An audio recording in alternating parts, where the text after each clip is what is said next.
The purpose of this video is to discuss CompTIA's performance-based questions.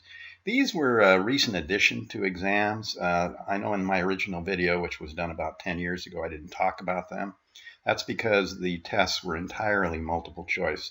But CompTIA, in trying to update their exams and give you a sense of real hands-on experience, has adopted these performance-based questions. So let's talk about a strategy first of all.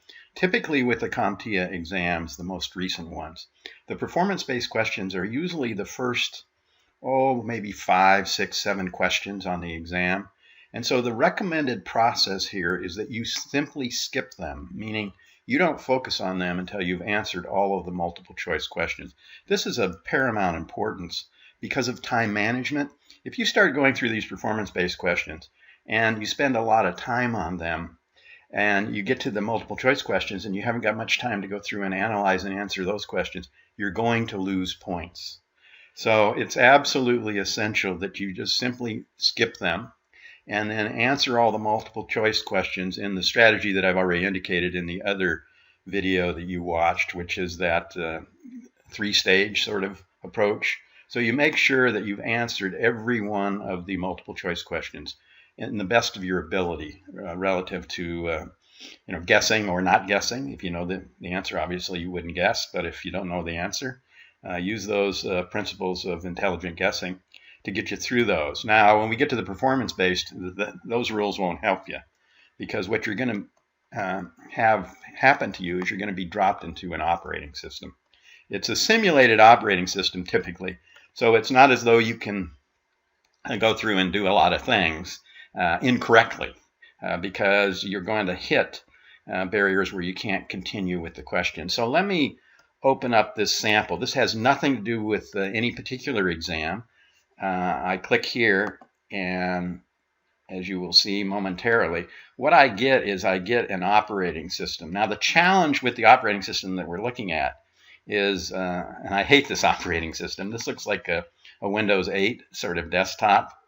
And so I'm going to go through and answer it, but if you're not used to this desktop, I would hope real soon that CompTIA would not adopt this or continue with this operating system. After all, I think the great majority of us hated it. When you get to this screen, you can understand why. So probably the first thing that I would do is click on desktop, which I will do, but I want to point to a couple things here. This particular window is movable, as you can see, and you can place it anywhere, and it probably illustrates the reason, because typically what you'll have is you'll have an additional one that will provide more instructions and other things. So you may have multiple of these little windows that you can move around. Probably explains the critical need for adequate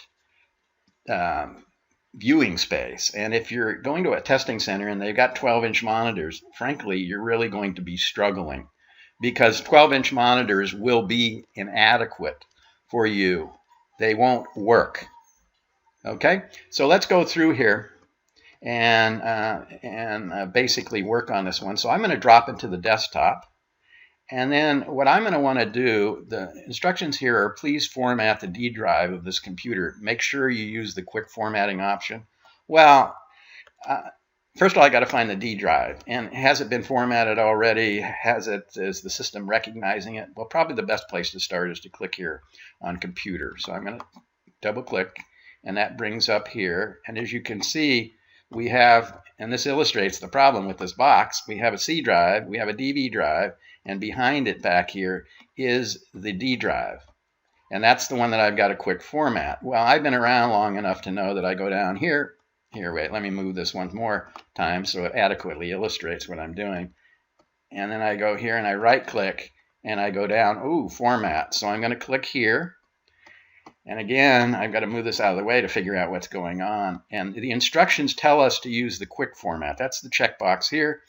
If it had not been checked, if it were unchecked, I wouldn't be using the quick format. I need to leave it checked. So by default, it was checked. And then I simply go click the start button. And now it says warning, everything will be erased if you go through this process. And that's what we're told to do. So we're going to click OK, live with the warning.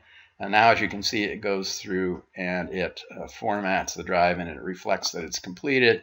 I click OK, and then I would go down here and I would click Done. And so that's exactly what I'm going to do. But just before I do that, if I double click on Recycle Bin, notice what happens. I don't get there because this is a simulated environment. This is not a real environment. I don't know whether anything will happen if I click on Users. Nothing happened. So I'm going to click Closed here because I'm done with that aspect. Make sure that that didn't impact it. But as you can see, these buttons go nowhere.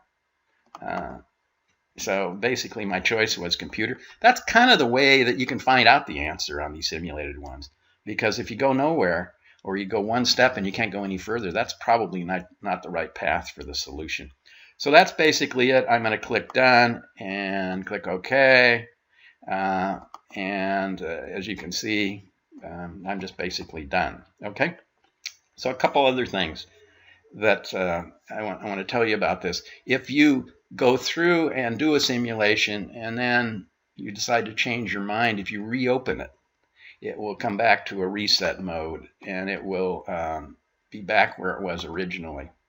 Now again, this is a simulated environment, so so you'd have to go back through and re-answer the question. So be careful when you're done. Make sure that it's the right answer, recognizing that if you become concerned about that answer and whether or not it's correct, if you go back into it, you will destroy your answer. So that's about it. I hope this video helped you. Thank you much.